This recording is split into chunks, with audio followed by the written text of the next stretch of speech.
অনেক অনেক দূরে পাহাড় আর মেঘে ঘেরা এক জাদুকরি রাজ্য ছিল। সেই রাজ্যের নাম ছিল সোনালি চাঁদের রাজ্য। বলা হতো এই রাজ্যে রাতে চাঁদ উঠলে তার আলো সোনার মতো ঝিলমিল করত। সেই আলোয় গাছের পাতা, নদীর জল, এমনকি পাথরও যেন হালকা হাসত। এই রাজ্যের মানুষ ছিল শান্ত ও সুখী। তারা ভোরে পাখির গানে জাগত, দিনে নিজের কাজ করত, আর রাতে চাঁদের আলোয় গল্প শুনত। রাজ্যের মাঝখানে ছিল এক বিশাল প্রাসাদ, যেখানে থাকতেন রাজা চন্দ্রবীর ও রানী জ্যোৎস্না। তাদের ছিল একমাত্র ছেলে, রাজপুত্র আর্য।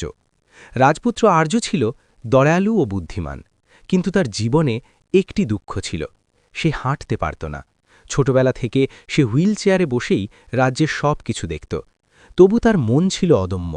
সে রাজ্যকে ভালোবাসত, মানুষকে ভালোবাসত।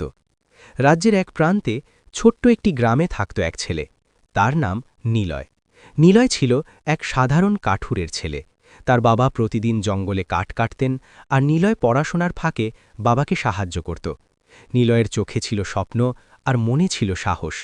একদিন সন্ধ্যায় নিলয় জঙ্গলের ধারে বসে চাঁদের দিকে তাকিয়েছিল।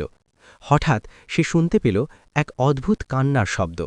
শব্দটা খুব ক্ষীণ, কিন্তু কষ্টে ভরা। নিলয় ভয় পেল না, সে শব্দের দিকে এগিয়ে গেল। কিছু দূরে গিয়ে সে দেখতে পেল এক আহত সাদা শিয়াল পড়ে আছে। শিয়ালের চোখে অদ্ভুত নীল আলো। নিলয় ধীরে ধীরে কাছে গেল।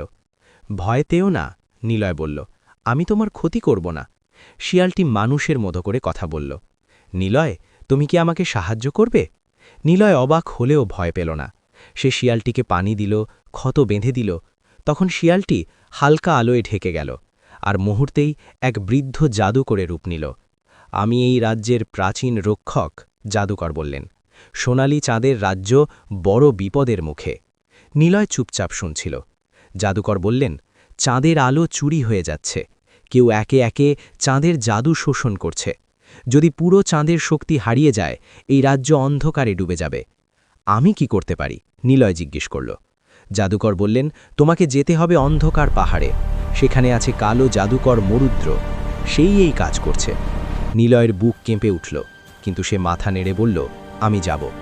পরদিন ভোরে নিলয় যাত্রা শুরু করল।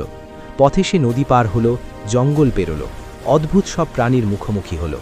কোথাও ভয়, কোথাও বন্ধুত্ব। একদিন সে পৌঁছল রাজপ্রাসাদের সামনে। প্রহরীরা তাকে আটকাতে চাইল, কিন্তু রাজপুত্র আর্য দূর থেকে নিলয়কে দেখে ডাক দিল। নিলয় রাজপুত্রকে সব খুলে বলল। আর্য গভীর মনোযোগে শুনল। আমি তোমার সাথে যেতে চাই, আর্য বলল। নিলয় অবাক হয়ে বলল, কিন্তু আপনি তো... আর্য হাসল। পা চলতে না পারলেও হৃদয় তো চলে। রাজা ও রানী প্রথমে রাজি হননি, কিন্তু শেষে অনুমতি দিলেন। রাজপুত্র আর্য আর নিলয় একসাথে যাত্রা শুরু করল। অন্ধকার পাহাড়ে পৌঁছে তারা দেখল চারদিক কালো কুয়াশায় ঢাকা, বাতাস ভারী। হঠাৎ মরুদ্র আবির্ভূত হল। তোমরা খুব সাহসী, মরুদ্র হেসে বলল, কিন্তু দেরি হয়ে গেছে। মরুদ্র চাঁদের শক্তি দিয়ে এক ভয়ঙ্কর জাদু তৈরি করেছিল। নিলয় ভয় পেল, কিন্তু পিছিয়ে গেল না। আর্য চোখ বন্ধ করে চাঁদের নাম জপ করল। হঠাৎ আকাশে পূর্ণিমার চাঁদ উজ্জ্বল হয়ে উঠল। নিলয়ের হাতে থাকা ছোট্ট কাঠের লাঠি আলোয় ঝলমল করতে লাগল। সেই আলো মরুদ্রের জাদু ভেঙে দিল। মরুদ্র পরাজিত হল, চাঁদের শক্তি মুক্ত হল। আলো ফিরে এলো রাজ্যে। গাছ হাসল, নদী ঝিলমিল করল। আর ঠিক সেই মুহূর্তে রাজপুত্র আর্য দাঁড়িয়ে গেল, তার চোখে জল। সবাই আনন্দে কাঁপল। রাজা ঘোষণা দিলেন, আজ থেকে নিলয় এই রাজ্যের বীর। নিলয় বলল, আমি শুধু আমার দায়িত্ব করেছি। সেই দিন থেকে সোনালি চাঁদের রাজ্যে আর কখনো অন্ধকার নামেনি। মানুষ আজও বলে, সাহস আর ভালো মন থাকলে সাধারণ মানুষও রূপকথার নায়ক হতে পারে।